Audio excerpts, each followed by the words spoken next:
I want to welcome everybody to the third breakfast briefing of 2016. My name is Hunter Hill. I'm with the BGR Board of Directors, and I'm the chairman of the Breakfast Briefing Committee. We're delighted to welcome all of our BGR members, our elected officials.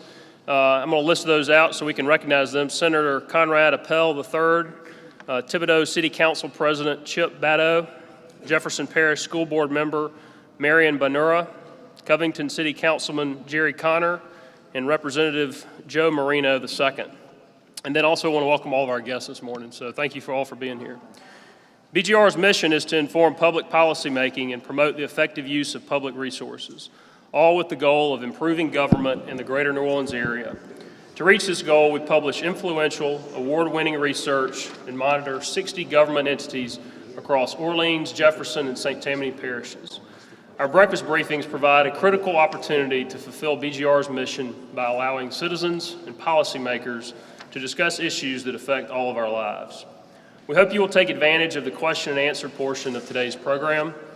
Today, for the first time, we ask that you use a new technology that we're trying out. It should be very simple to use. I think there's some instructions on your table. It's a new app, the Slido app, or you can go to their website to submit your questions. Again, there's instructions on how to do that on your table. And if you're not comfortable with that, we've got some paper slips also if you will write your questions and include your name if you'd like to be recognized. We also welcome ideas for future breakfast briefing topics. I'd love to hear from you if there's some things of interest that you'd like for us to cover in some of our future meetings. You'll find some registration, some cards at the registration desk that you could write those on too, or find me afterwards. But the best way to stay on top of all of our BGR events and research is to become a member. Financial support from a diverse membership is essential for BGR's work to promote good government. If you're not already a member, we hope that you'll consider joining BGR. At your table, you should have found a membership brochure, so take a look at that and please fill that out if you would like to become a member. And now to introduce our topic this morning is Dennis Woltering. You know Dennis as WWL TV's former anchor. He continues to serve our community and is an active member of BGR's board. Dennis. Thank you, Hunter. I'd like to take this opportunity to express our gratitude to Iberia Bank for its generous sponsorship of BGR's Breakfast Briefing Series for 2016. Their support allows us to make these events free and open to the public.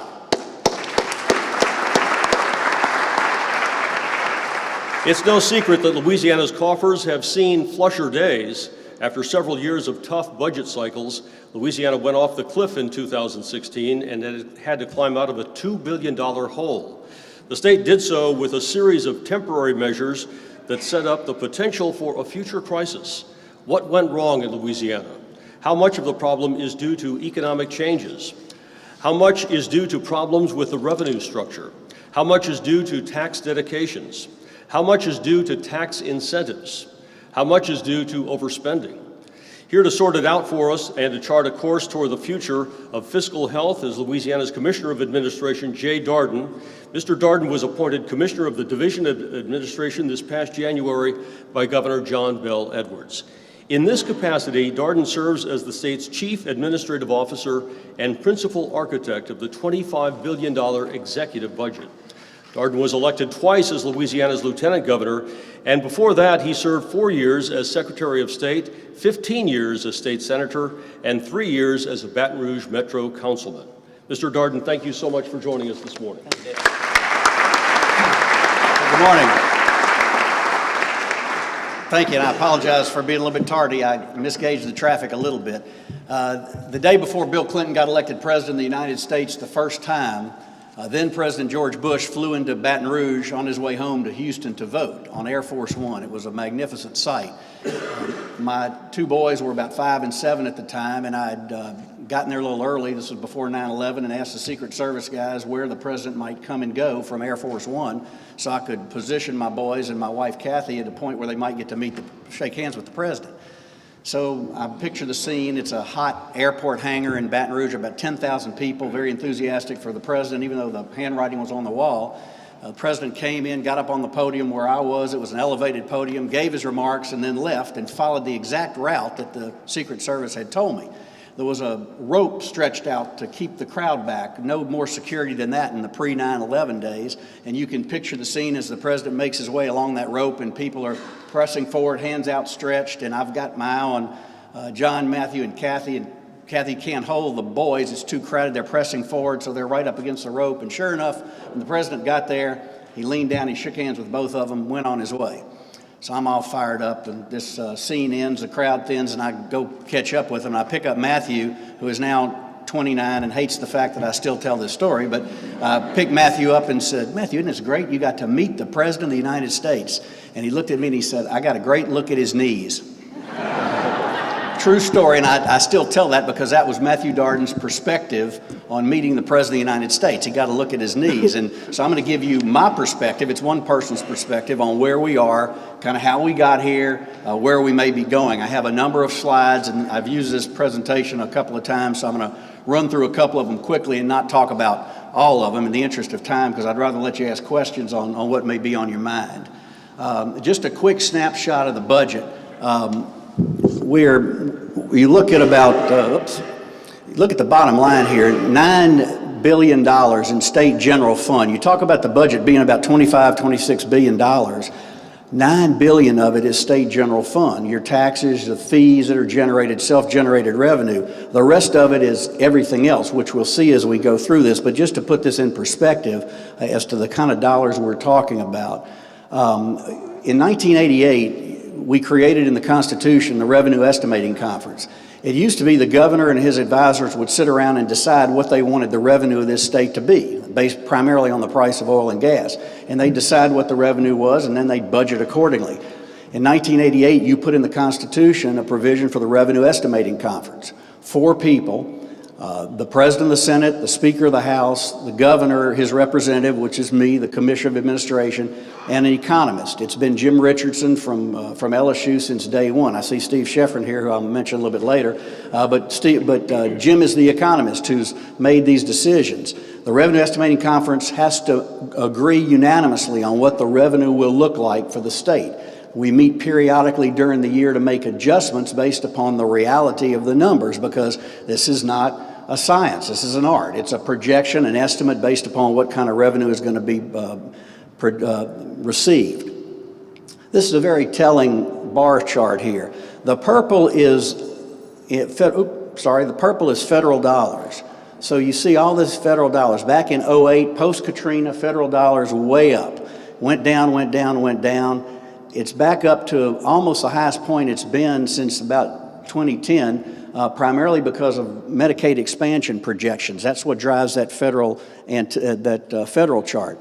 The state general fund is in blue, fees and self-generated is in red, and statutory dedications are in green. Statutory dedications are nothing more than dollars that would be in the general fund, but for the fact that the legislature by statute has created a statutory dedication. It's put money in a particular fund for a particular reason that represents a priority, but it really is just that, a statutory dedication of what would otherwise be general fund dollars. And you see the state general fund numbers in blue, fairly consistent throughout the life of this chart. Skip that one. This is a very important set of pair of pie charts. On the left is what the state revenue looked like in 1981, 1982, the peak of the oil boom in Louisiana. Mineral revenue, 42% of the budget. Back in 81, 82, mineral revenue represents 42% of everything we spend in Louisiana. Corporate income was 11%, personal income 6%, sales 24%. Come over here to the 14-15 budget and look where mineral revenue is, 10%. 10%. There was a time, and this is gaming, it didn't exist over here, but gaming 8%. There was a time a few years ago where gaming revenue was bigger than oil revenue. Personal income 27% and sales 29%.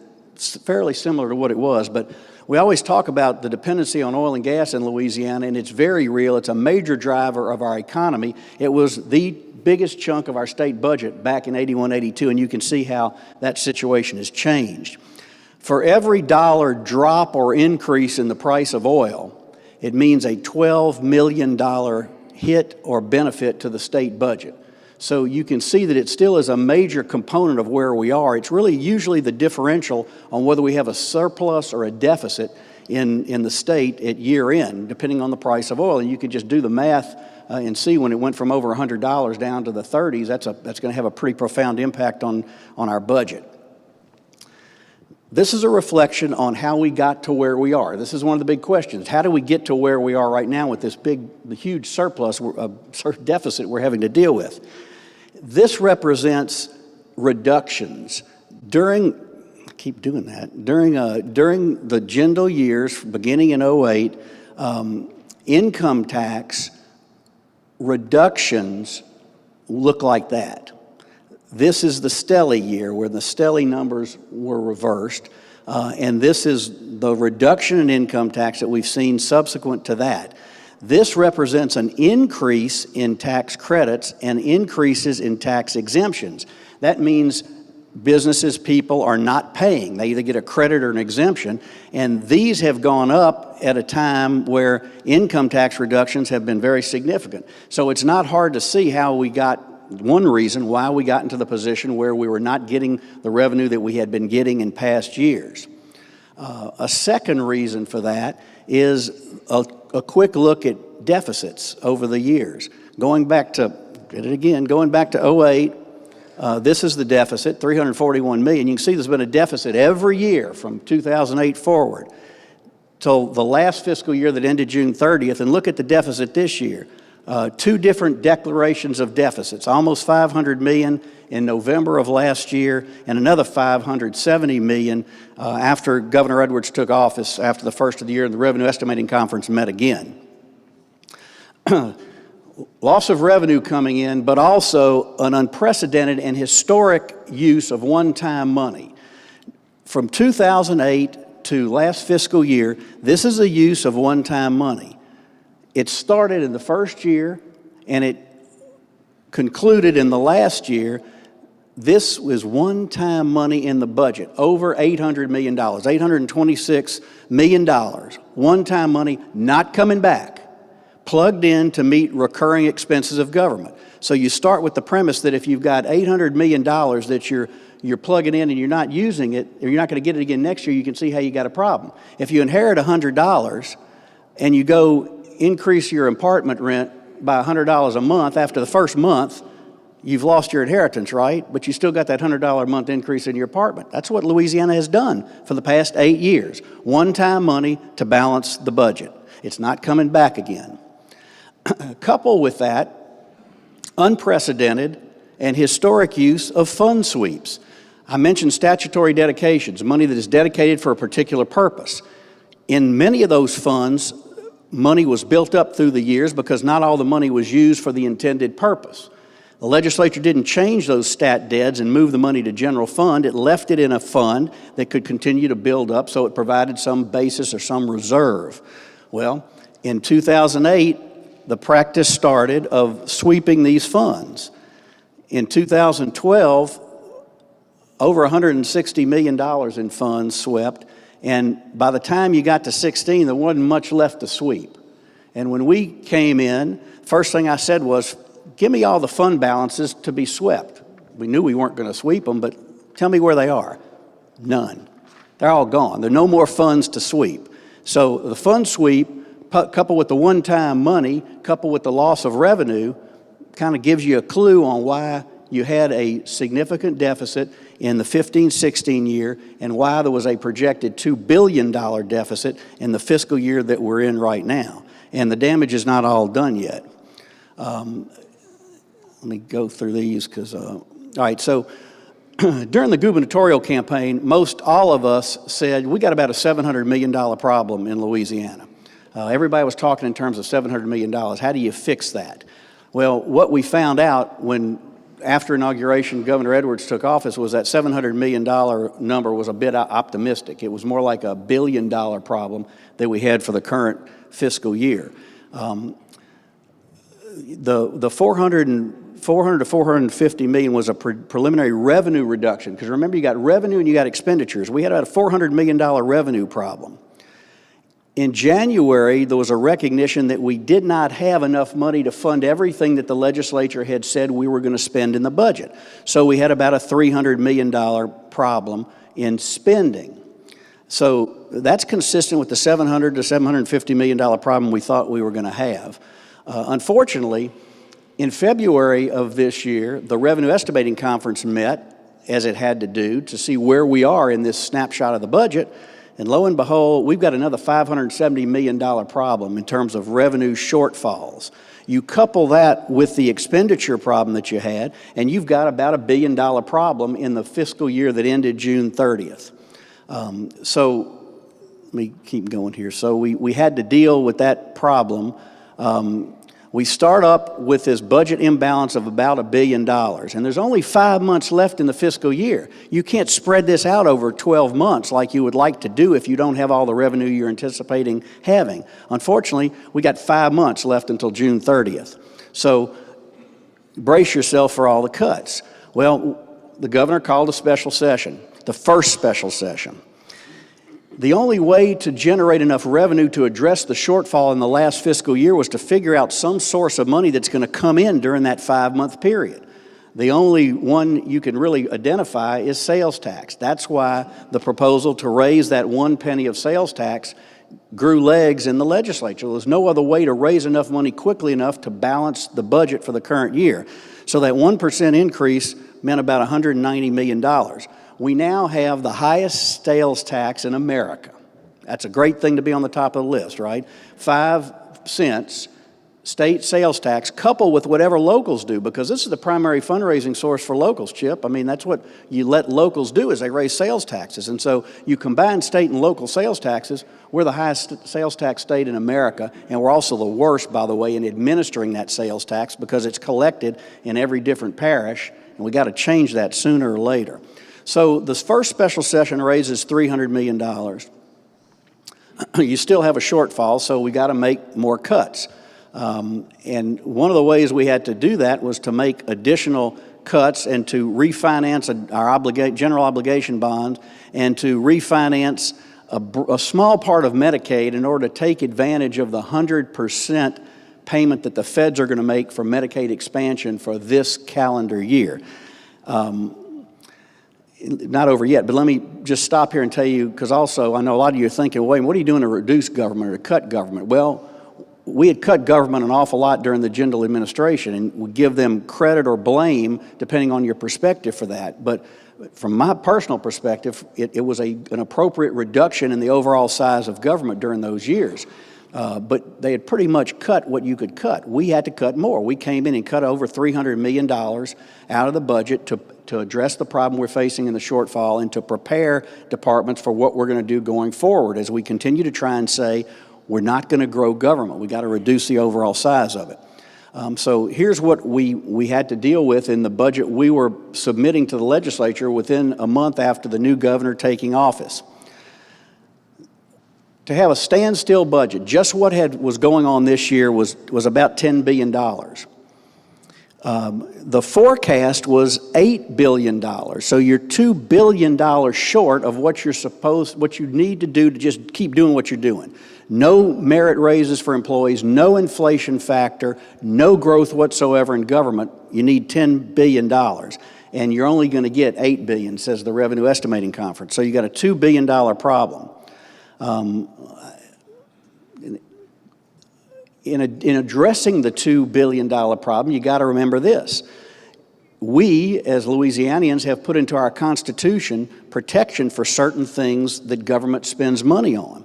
For example, we have to pay for elections. That's about $49 million a year.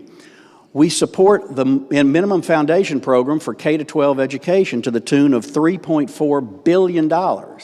That's the state's contribution to local education. And there's a textbook mandate and an interim emergency board mandate. So agencies are guaranteed $3.4 billion of that projected $8 billion state general fund revenue source. But it doesn't end there. We have to pay our debt. We have $544 million in debt. We borrow money to build things and to take care of roads and and so on. And that debt service, we have one of the best protections in America for people who are looking to the state to pay their bond indebtedness. We have a bond security and redemption fund, and if you think of a conveyor belt of all the money that comes into state government from taxes and fees, it moves down that conveyor belt. And the first thing it hits is the bond security and redemption fund. Boom. And whatever's necessary to pay off our bond indebtedness drops off and is taken from what we can spend on other needs. That's a good thing. We pay our bills, we pay our debts.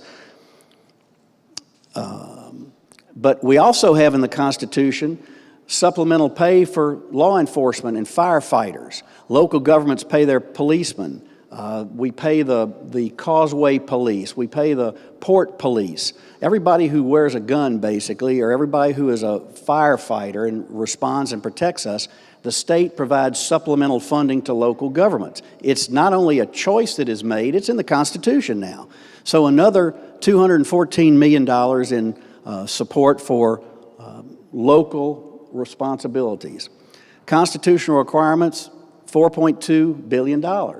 You had 8-point-some-odd billion to spend, and half of it almost is spent because it's mandated in the Constitution, leaving fairly little discretion to the legislature, to the governor, on what can be done. And this shows you basically what's left. General fund left for agencies, about $4 billion. So we're looking at this $2 billion hole. Our initial budget cut 63% out of departments in government. How can you survive on with cutting 63% of what you're supposed to be doing in a private sector position or in a government position?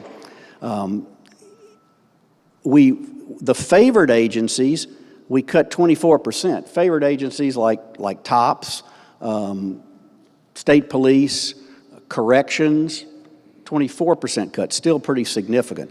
When we still have a $740 million problem. You see what the money that was raised in the first special session, and we're in the regular session now to enact the budget. There's not enough money to do it, so you got an awful lot of shortfalls. TOPS being one of the ones that was most talked about. TOPS wound up being cut to about 80% overall at the end of the day. Go into detail. But so then there's a second special session. We finished the legislature approves the budget, but there's still lots of gaps in the budget that nobody really likes, so the governor calls a second special session and to let the legislature decide, what are you going to do to address the shortfall that's been created? Are you going to just leave it like that and have no more revenue, or do you want to try and find some additional revenue to sweeten the pot for the people who have been cut? And in that second special session, the big item was HMO premium tax, a premium tax that applies to all health care insurers in Louisiana, not just those that are providing support for Medicaid eligible patients, but for everybody. And that was the big item that was passed that narrowed the gap and increased the revenue, but still left us short to this extent. Department of Health is over $100 million short of what it had last year. TOPS was $88 million short. Education was 41 short, although the money it had last year was just a one-time addition that was put in by the legislature. Corrections is short 23 million, and this is a problem that I hope is not going to manifest itself during the course of the year in terms of how we're dealing with housing our inmates, aggravated by the flood because we had to evacuate the women's prison entirely and also another part of a prison, and other things as well. If that's not enough, we have a cash flow problem.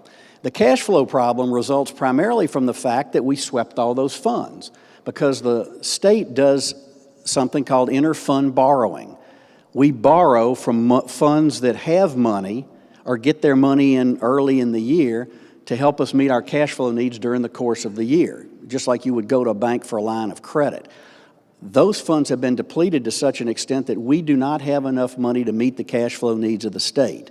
So in the Bond Commission meeting last week or earlier this week, we approved for the first time since the Romer days of 1988, revenue anticipation notes being conventionally borrowed by a bank basically a line of credit for the state that we will draw down as we need over the course of the next several months to meet the cash flow needs of the state, because we do not have adequate cash flow to fund the operation of government.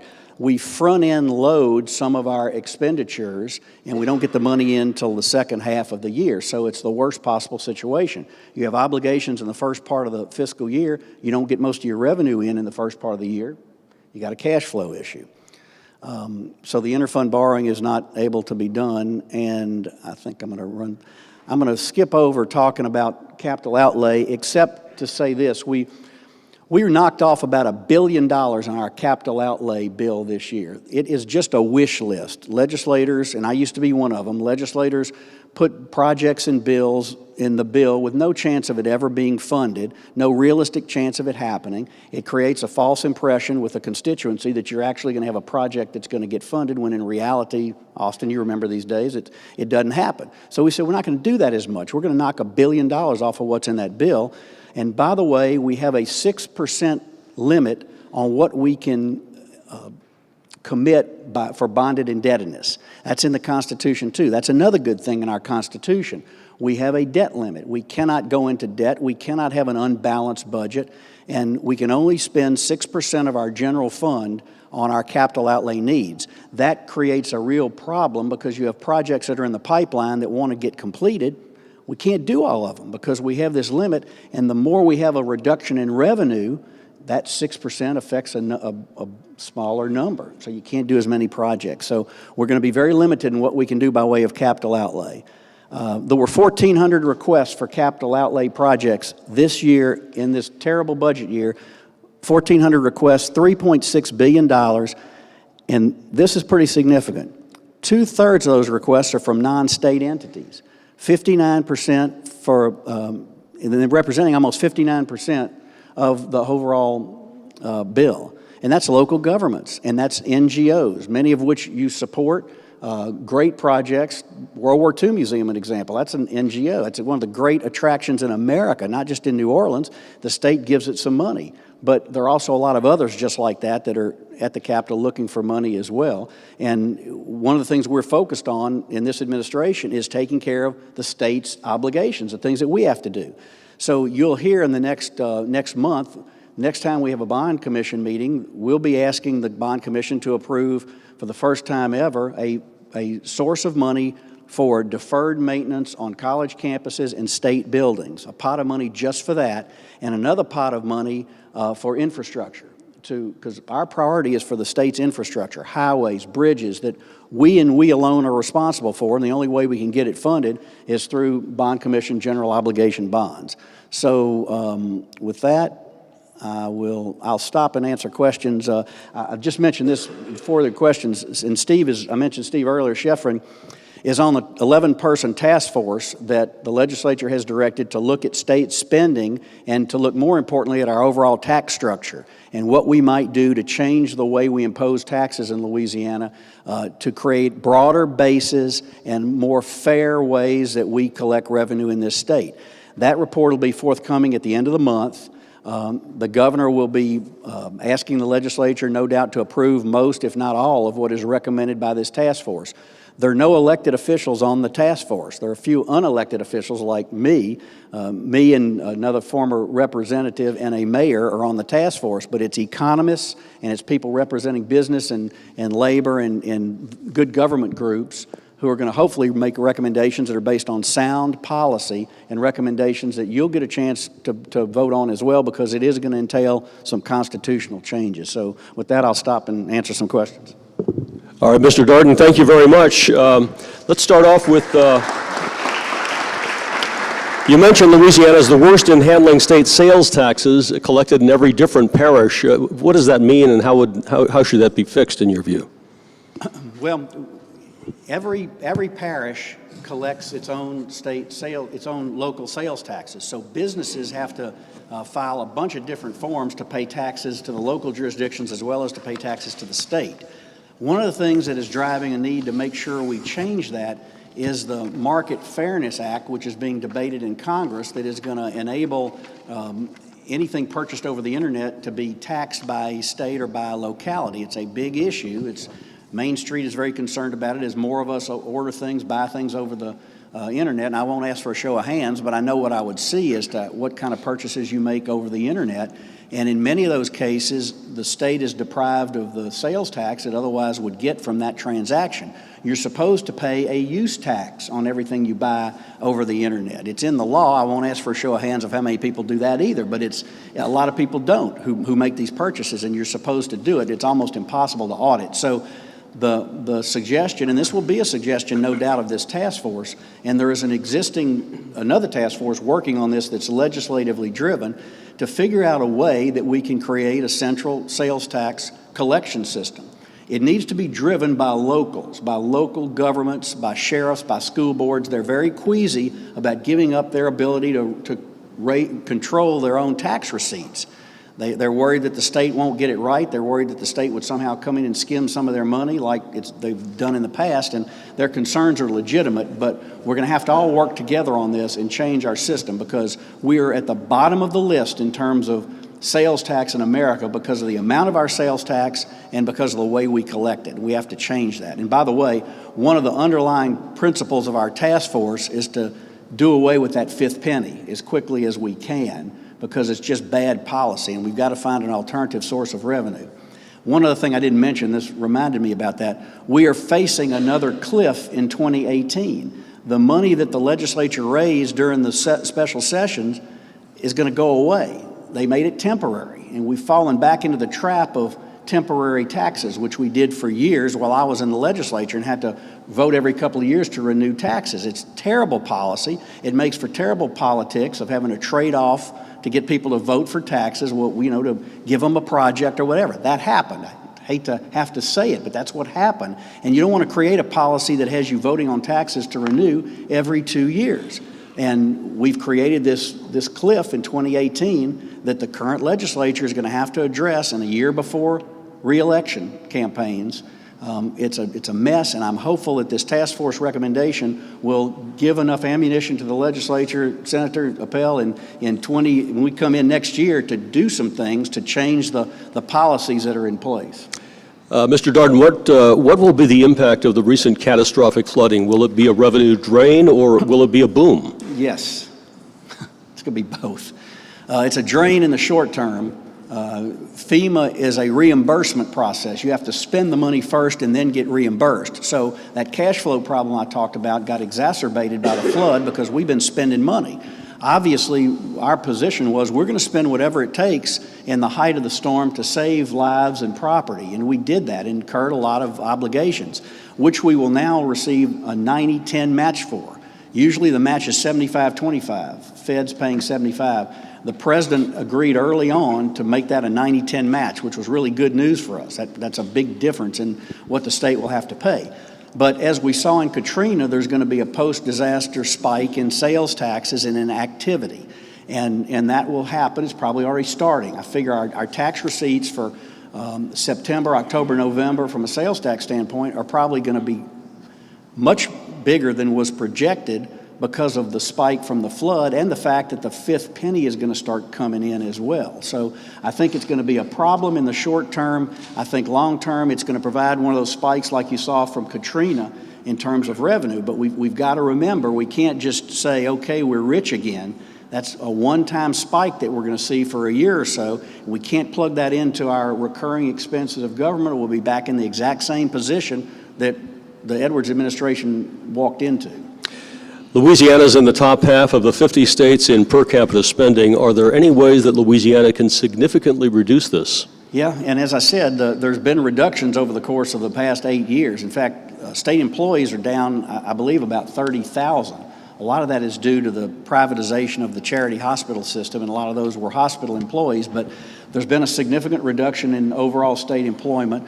We're watching that very closely and being very judicious on expansions that are approved or new positions that are approved. We've already cut, walking in the door, another 300 some odd million from what was cut previously. And as we begin our budget planning for the next fiscal year, which begins July 1 of 17, our process will start next month. And it'll be the first time that we've really had a meaningful opportunity to put our fingerprints on the budget. We had the budget from last year, but we were literally preparing it on the fly right after we took office and when it had already been submitted in November. And you will see some continued reductions in the budget that we're going to be proposing. One of the things that's talked about a lot are state contracts. And we've got a lot less than we had probably 5 or 6 years ago. There's been a steady decline of state contracts. It's going to go back up because of the flooding episode, but we're going to be scrutinizing very carefully those state contracts. It's not the be-all and end-all to solving the state's fiscal problems, but we can do a lot better job, I think, of saying to departments, you have to justify why you're contracting with a third party and not handling something in-house. But the other side of that coin, and a lot of folks in this room, no doubt, like the idea of privatizing governmental services. And the way that you do that is with contracts. So anything you do by way of a privatization is going to involve a series of contracts. What is the state current price of oil in the budget, and what price is the state using in revenue forecasting? Gosh, I ought to know this off the top of my head, and I can't remember, but the number is in the, Steve, do you remember? It's in the high 30s. It's 30 right now. Conrad, do you think 30? I think it's 30 or 31, 32, something like that. The Revenue Estimating Conference will meet next week. We won't change that estimate price next week, but we'll meet again in October to make another examination of what we think the forecast will be. And at that point, I think you will see a change in the price of oil. And as we've talked internally about it, it's probably going to go up some. It's not going to go up dramatically because we want to budget conservatively. We'd much rather underestimate the overall price of oil for the year and have a surplus than be overly ambitious and not reach it and have a deficit. Is there any chance the legislature will revisit the exemption of nonprofits? This from Rita Leonard. I think the legislature is apt to examine all the exemptions. They've been very aggressive in wanting to look at all tax credits, tax exemptions, and tax deductions, and they need to because we have an awful lot of them, and that represents a reduction in the amount of revenue that the state would otherwise receive from the tax that's in place. I don't think there's going to be any change as it relates to nonprofits, though. I'm not sure what particular aspect you're talking about, but I don't look for the state to take away the ability of nonprofits to enjoy some exemptions. In some ways, nonprofits have profitable enterprises. They have apartment buildings and that sort of thing. Yeah, and I don't know. I haven't heard any discussion about that among legislators, but I think I can tell you everything is going to be on the table. Will the governor make any effort to consolidate higher education into one state university and board system? I don't think so. There have been efforts to do that in the past, and quite frankly, the low-hanging fruit on any consolidation is UNO and SUNO, and it failed miserably when it was considered by the legislature. And it would probably fail again with this new legislature that's in place. And if you can't consolidate two universities that sit side by side and could share physical resources as well as personnel resources, I don't see that happening. And I don't think the governor at this point is interested in advocating that. And I know he is not going to be proposing a single board to oversee all of higher education, something we've talked about for a long time. There are a lot of mixed feelings on that. It's handled differently in different states, but my personal view is spending an awful lot of political capital on that particular issue of whether or not you're going to consolidate to one board gets you away from a broader and bigger mission, which would be the better delivery of services in a more economical way by our existing campuses. If we were creating a higher ed system in Louisiana, it wouldn't be the one we have. We have too many four-year schools, and we're very late to the game in community colleges. We only did that within the past 15 years. It was my bill that created the community and technical college system when I was in the Senate, and it's growing by leaps and bounds, but we're unfortunately several decades behind in where we ought to be in that aspect of delivery. What efforts is the state making to ensure that tax incentives to private enterprises are worth the investment? It's a big topic of discussion in our task force. The legislature properly is demanding accountability in terms of whatever exemptions and credits are granted. I think you're going to see an awful lot more scrutiny, I know at our level, but particularly at the legislative level, to ensure that there's a quantifiable return on investment from exemptions and credits and deductions that the state gives to businesses to lure them here and to keep them here. Okay. When you talk about deficits, are these budget deficits or actual deficits? Well, they're actual deficits because we're required to have a balanced budget in Louisiana at the beginning of the year and at the end of the year. So we can't not fund a shortfall in revenue. I didn't mention this, but I should have, and that question reminds me. We've been saying we're going to have probably a $200 million deficit from the previous fiscal year that ended June 30th. Even with all the revenue that was raised in those last 5 months and all the reductions, we're still going to have, we thought, about a $200 million problem. We're thinking now that problem is going to be closer to $300 million. That means that the first $300 million after we pay debt in the budget that is currently underway has to go to pay last year's problems. So right off the bat, we've got a $200 to $300 million problem, which is going to necessitate probably some more dramatic cuts before the end of the fiscal year. Right now, I don't think we're going to have another special session to raise more revenue because we really feel like we've got to have the legislature consider the long-term tax changes that the task force are going to recommend. But we're going to have to make some significant additional cuts this year without doubt. Maybe this is a follow on that, but are there any ticking time bombs in the budget? Yeah, the whole thing. I can hear it right now.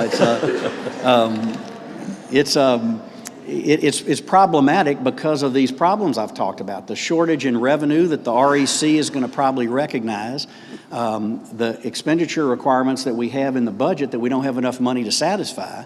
So something's going to have to give, and I'm afraid it's going to be additional reductions, probably beginning in not till January. The sequence of things based upon when the REC meets and when the revenue comes in is it probably will not be until January that we start actually having to make the reductions. We're looking at whether we can accelerate that and start a little sooner because the longer time period you have to deal with the cuts, the better it is for the departments and agencies who have to manage those budgets.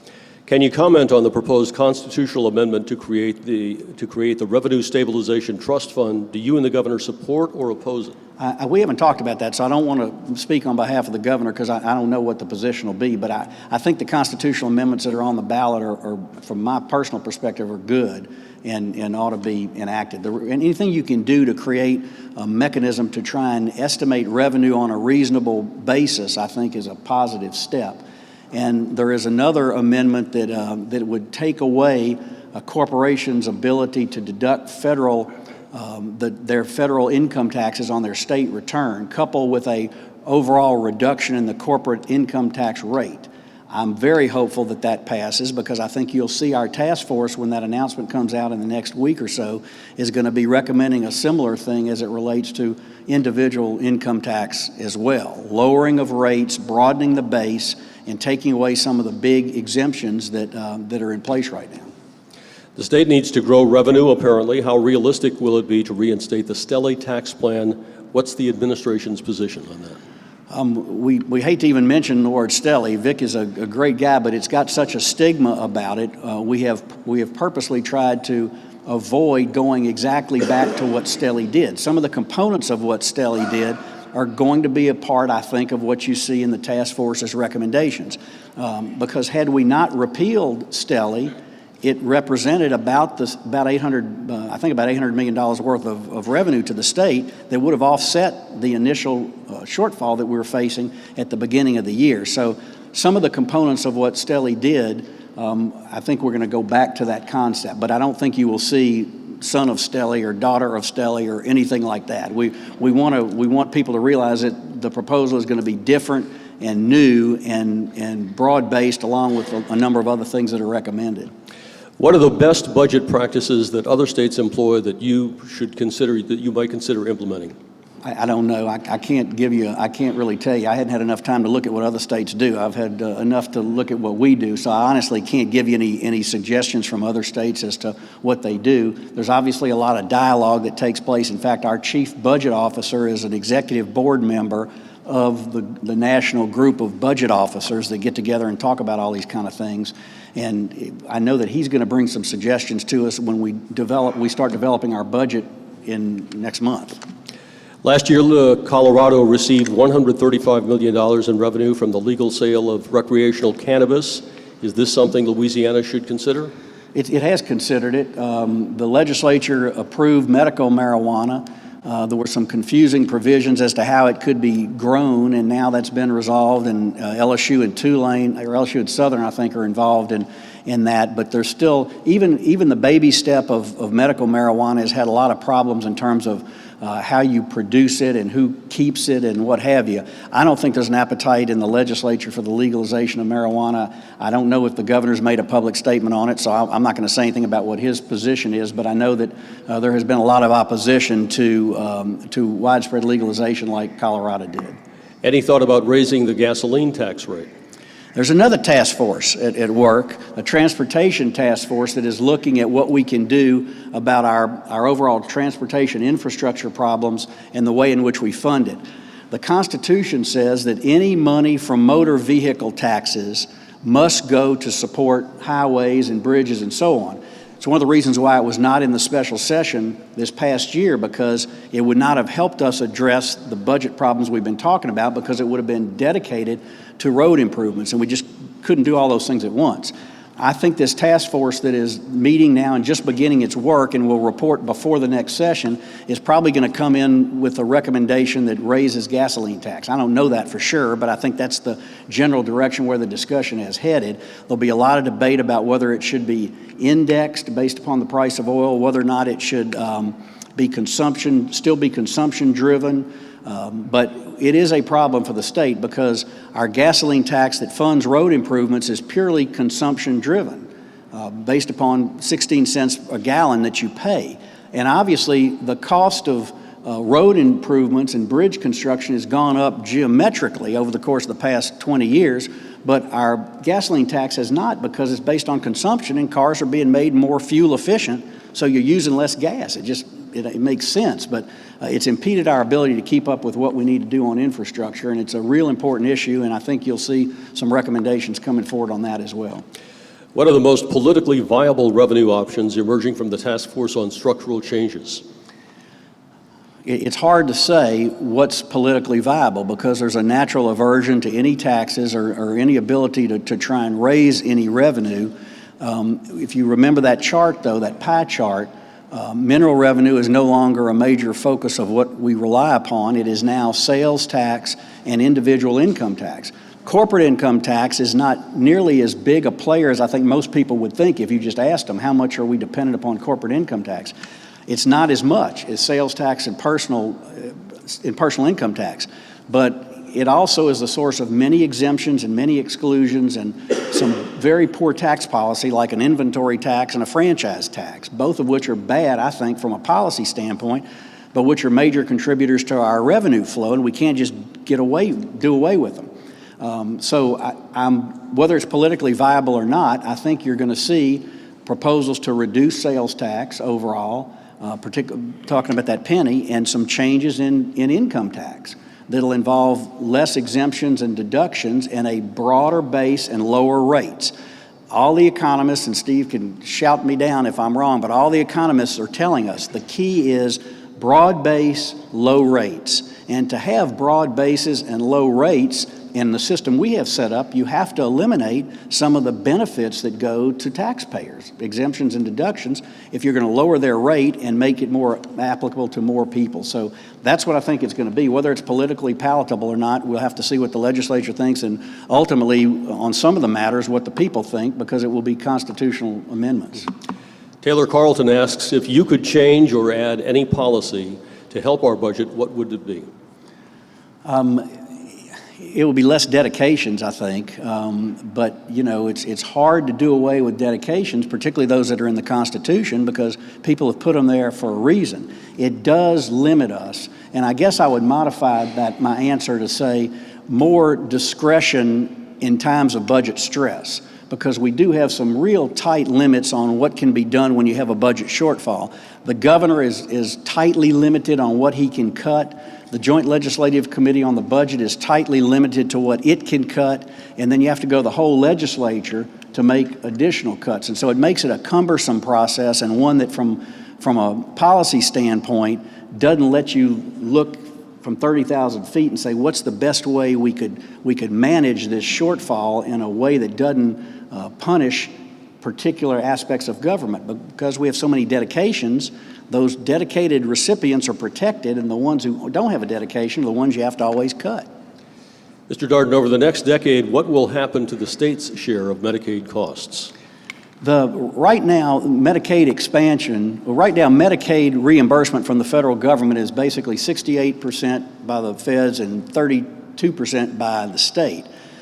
Everybody who is enrolled as a result of Medicaid expansion, for this calendar year, the feds are paying 100%. And next year it'll go to 97%, I think, and eventually over the next decade it will go to 90-10. So there'll be a 90-10 match, which is much better than we have right now. And the answer is, long term, we don't know. If Trump wins and the Republicans control Congress, Obamacare is going to probably be repealed. And if Hillary Clinton wins, the Affordable Care Act is going to probably stay like it is, depending upon what happens in the House and the Senate. So projecting what's going to happen long term in Medicaid, in my view, is impossible right now because of the uncertainty of the presidential race and the vagaries of what happens in the House and the Senate at the federal level.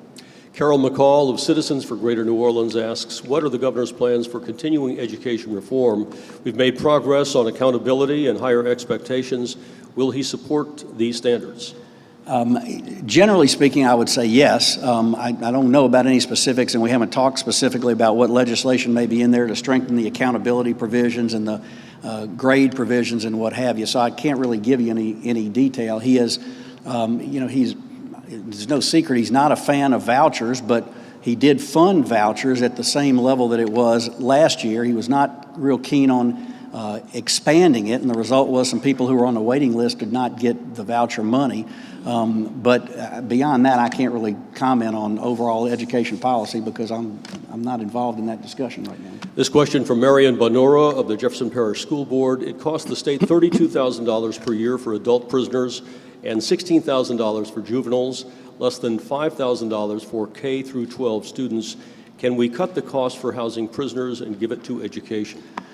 Well, the answer is yes, if we make some changes in the law. And I think this will be another subject for the legislative session that's coming up. It's a fiscal-only session, but legislators can each file 5 additional bills. So I think you will see an overall, whatever it's called, criminal justice reform or prison reform, whatever it'll be, I think you'll see some legislation that will be designed to keep nonviolent offenders out of jail, or at least have reduced sentences so that we can lower that incarceration rate. We incarcerate more people than anybody in the world on a per capita basis, and it is very expensive. And I think there's a growing consensus among Republicans and Democrats, both at the state level and the federal level, that 3 strikes and you're out, which was really a Clinton initiative that carried forward, went too far, and that pendulum's got to swing back the other way.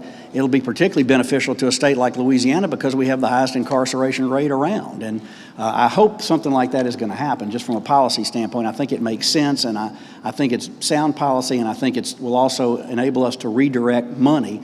But keep in mind, there will also be an added cost from the standpoint of trying to create more mental health programs for people who have drug and alcohol problems, as well as more probation officers to keep up with people who are no longer in jail but who still have to be watched. Can you describe the impact Restore funds will have on the state budget? Well, the Restore funds, the impact will be on the coast, obviously. These dollars are going to be dedicated entirely to the coast. We're committed to dedicating every dollar of non-economic damages from the BP settlement to coastal protection. And we have a very ambitious plan, as you all know and have read about, a multi-billion-dollar cost plan to deal with saving Louisiana's coast. And there is no bigger priority in my mind than doing just that. And I know the governor shares that view. So those Restore dollars are all going to go toward enacting the master plan that gets tweaked every couple of years, but creates a long-term look at what we want to do to save the coastline and protect America's wetland, not just Louisiana's coast, but what America depends on for its energy needs, its seafood needs, and its transportation needs, given the great power of the ports of South Louisiana, including the Port of New Orleans. Can you discuss the deduction for federal tax for corporations on the November ballot? Yeah, the proposal would basically say if you're a corporation, you no longer are going to be able to deduct from your state income tax return what you pay the federal government in federal income taxes. It's got about I want to say about an $800 million cost factor to it. But if that happens, we're also lowering the corporate rate to a single rate of, I think, it can be fixed legislatively, but I think it's 6.1 or something like that. So right now we have a tiered corporate income tax structure, so some small corporations that actually would see an increase with that increased rate. Most of the big ones would see a decrease because they're now paying the 8% maximum corporate tax that makes us one of the highest corporate income tax states in the South, if not the. So overall, we think from a policy standpoint, it is excellent policy. And I hope it passes. I don't know how much talk there's going to be about it or who's going to be out to beat it or pass it. But I would commend it to you to look at carefully and recognize that this is part of an overall policy change in how we're taxing. All right. Finally, what are some of the ways the state can help local governments with their own revenue challenges? This is a big topic of discussion on all these tax groups that are meeting because the truth of the matter is Louisiana already helps local government hugely. If you look at that constitutional dedication for K-12 education, which is a local responsibility, $3.4 billion from the state goes to education. You saw the dollars that go to supplemental pay for law enforcement officers. The Constitution has a provision that specifies an amount, $90 million a year goes to revenue sharing to local governments. You saw the data on the capital outlay requests. Most of them are from local governments and non-governmental entities. So Louisiana is a state dating back to Huey Long's day that has taken care of local government at the state level for quite some time. And so I think the state does a lot. And I'm not saying we shouldn't do a lot, but I don't think we can do too much more because we have obligations that nobody else is going to take care of if the state doesn't do what it's got to do for colleges and universities and community colleges and state roads and state police and correction needs and everything that's the state's responsibility and the state's responsibility alone. So I think the state does a great deal for locals. It should, and it must be very mindful of any changes that we make, how it impacts the locals, particularly on this question of the inventory tax and on the administration of sales taxes. And locals need to drive the train on any discussion about reforming the latter, and I hope they will. Thank you, Mr. Dardenne. I'm afraid that's all the time we have for questions. Thank you so much for joining us. I appreciate it.